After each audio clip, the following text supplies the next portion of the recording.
The Third International Climate and Energy Forum. What was changed from COP27 to COP28? Presented by Sahar Zaki Kabul. Introduction.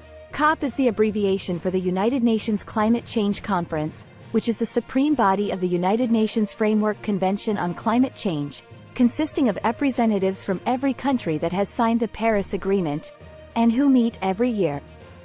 The goal is to reduce the use of fossil fuels such as coal, petroleum, and natural gas.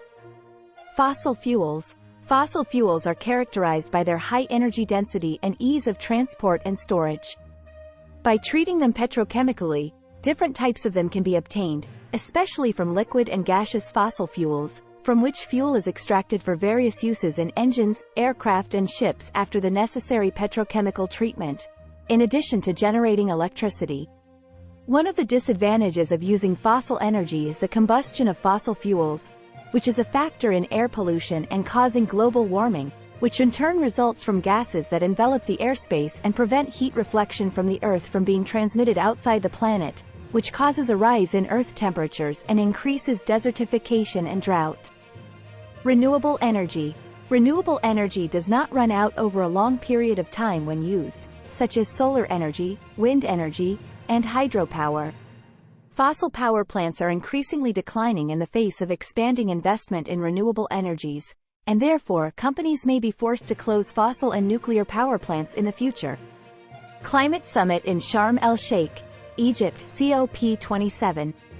UN Secretary-General Guterres said there must be a historic agreement between developed and emerging economies, one in which developed countries fulfill the commitments they made in Paris, to reduce emissions in line with the 1.5-degree target. British Prime Minister Rishi Sunak stated that Russia's war on Ukraine had consequences for energy supplies, and the need to end our dependence on fossil fuels. Among the unfulfilled promises is the pledge of developed countries to raise their aid to developing countries to $100 billion annually, starting from 2020, in order to reduce emissions and confront the repercussions of climate change. The Sharm el-Sheikh summit proposed allocating financial compensation for losses and damages caused to poor countries due to climate change, in light of the rejection of this request by rich countries. COP28 UAE Climate Summit. Participants in the United Nations Climate Change Conference, COP28, agreed to begin reducing global consumption of fossil fuels to avoid the bad consequences of climate change, in the first agreement of its kind.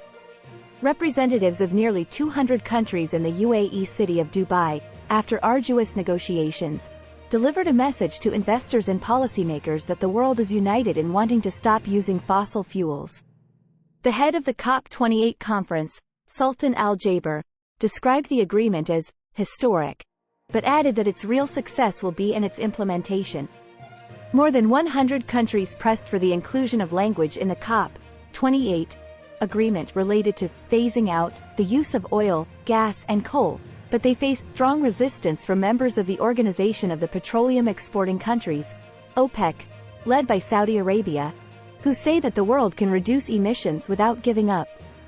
About specific fuel sources. The summit also called for tripling global renewable energy capacity by 2030, accelerating efforts to reduce coal consumption, and accelerating the use of technologies such as carbon capture and storage that can transform sectors that are difficult to decarbonize to become clean.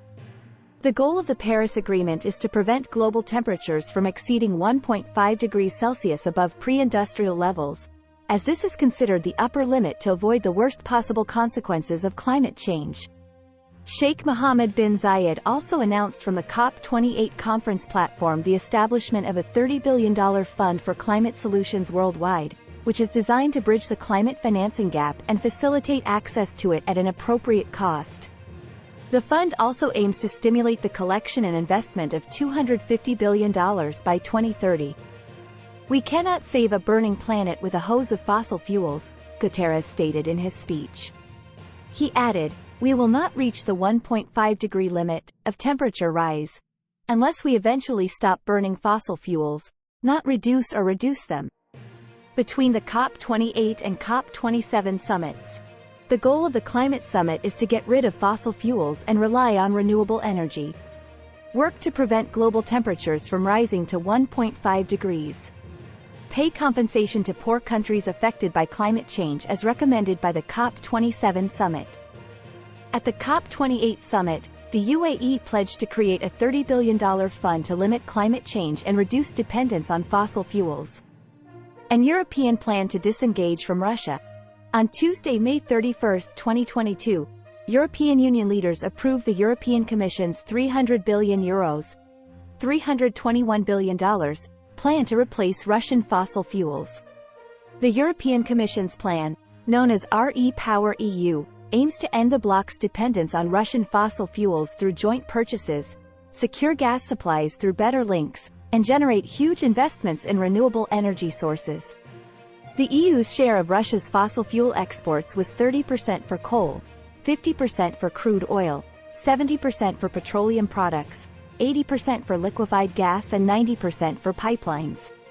The European Union decided to ban Russian coal starting next August 10, as the first measures against Russia's exports of fossil fuels. COP29 summit in Azerbaijan. Will the goal be to emphasize the ban on the use of fossil fuels and the use of renewable energy as an alternative? Will gas exploration operations stop in the eastern Mediterranean, which may turn into a war zone as a result of competition between international companies working in the energy field? Will Europe get rid of the use of fossil fuels? And has Germany returned to using coal after the Nord Stream 2 gas pipeline was blown up and Russian gas was cut off? Thanks for watching.